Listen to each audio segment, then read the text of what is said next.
Hey you guys, it's Toya and thank you for watching Toya JTV. So today I want to go over another reason why your hair may be damaged, and that may be like if you ever seen where your hair is significantly thinner in spots. So, and I don't mean like, because a lot of people say, my hair used to be thick. And then, over the years it's gotten thinner. I'm not talking about that, because that's a whole nother blog post. That could be hereditary, okay? That could be something else. But what I'm talking about, like for instance, I had one particular client that came to me. When she came to me, her hair was very thick from the root to about mid shaft. So from about the root of her hair, where her new growth was, to probably about here, her hair was thick. And then from the middle of her hair to the ends, it was paper thin. And I could not for the life of me figure out what was going on with her hair. Well, over time, as I started doing her hair, because when she first came to me, her hair was like that. So over time, once I was able to start doing her hair and learn her hair more, what I figured out was more than likely her hair was being over processed. She was getting relaxers every like 6 weeks, and it looked like the result of overlapping and over processing. Okay, so basically once she started coming to me and I started the process of stretching her relaxers, her hair is now thick from the root all the way to the ends. Okay, so that's what can happen if you have too much chemical on your hair. So if you have relaxer and color, or if you're doing either one of those too frequently, what'll happen is, because as your new growth comes in, that's the healthiest part of your hair, right? You haven't touched that, it hasn't been damaged, none of that is going on with your new growth. But once you start applying that chemical to it, and then if you're applying it too soon, too frequently, too often, incorrectly, not rinsing it out right, all that good stuff, then that's when the hair begins to suffer. And she wasn't experiencing any breakage. She wasn't experiencing any premature shedding, but her hair, the diameter of her hair was getting smaller, okay? So, again, and I tell my relax ladies this all the time, it's not the relaxer itself that's causing you these problems. It is the incorrect application. You can have relaxed hair and be just fine.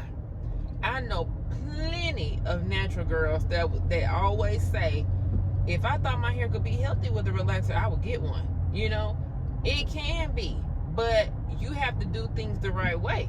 Your boyfriend's sister, friend, cousin can't be doing your relaxer, and she's not licensed.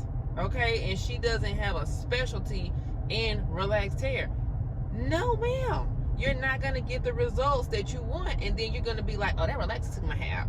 No, ma'am. Your brother, cousin, sister, girlfriend took your hair out with the relaxer. Okay, so that, and if my client, if she would have continued on that path, because she was like, I don't know what's going on with my hair, and she just associated, since it wasn't breaking or since it wasn't shedding, she thought that it never even crossed her mind that it could have been a relaxer, because she wasn't experiencing breakage or shedding.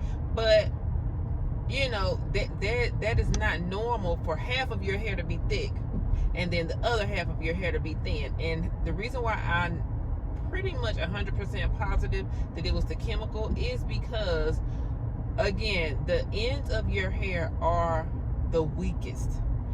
Okay, they are the most fragile because they've received the most of whatever you're doing. If you put a lot of heat on your hair, your ends have received the most heat. That's why your ends are the ones that split, not your root. Okay, your roots are the healthiest. Your ends, they're the oldest, so they're the weakest. All right, so and that told me that, okay, the root of her hair is healthy. From the mid to the ends, that's already weaker, and so it's receiving more damage. Okay, so that's how I knew that's what it was. And plus, once I started actually stretching her relaxer out and I saw her hair turn completely around, like you can't even tell her hair used to be like that now. But once I saw that, I knew that it was the relaxer, because she was like, I don't know if it's the product she using. She was like, I don't know what it is, you know, why my hair's never done this before. But again, now her hair is thick all the way down. So if you have ever experienced that your hair is thinner towards the ends, but it's thick, and then that's why a lot of people say, you know, my hair used to be so thin with the relaxer, but then once I went natural, my hair thickened back up. Yeah, because 9 times out of 10, you were not getting your relaxer the way you should have been getting it. You weren't stretching. You probably was letting some non-professional do it, and you know, you were getting them too soon. And so that is a result that can happen. So of course, when you stop doing that, your hair is going to turn completely around. And that's why it all goes back to stretching your relaxer out. People always say, why do you stretch your relaxer for so long? You might as well be natural. No, ma'am. I don't have a desire to be natural, because even if I was natural, I would always wear my hair straight. So if I'm always wearing my hair straight, I wouldn't wear my hair in its natural state. I would always be like pressing it or something like that. But like I said, you can have healthy hair that's relaxed if you're doing it correctly. All right, if you're doing it correctly. So again, if you want healthy, relaxed hair, you have to stretch. It is imperative. All right. So I hope this helps you all. And please be sure to subscribe to the channel, comment, like. Any questions that you may have, I will answer them. And I will see you all next time. Talk to you later. Bye-bye.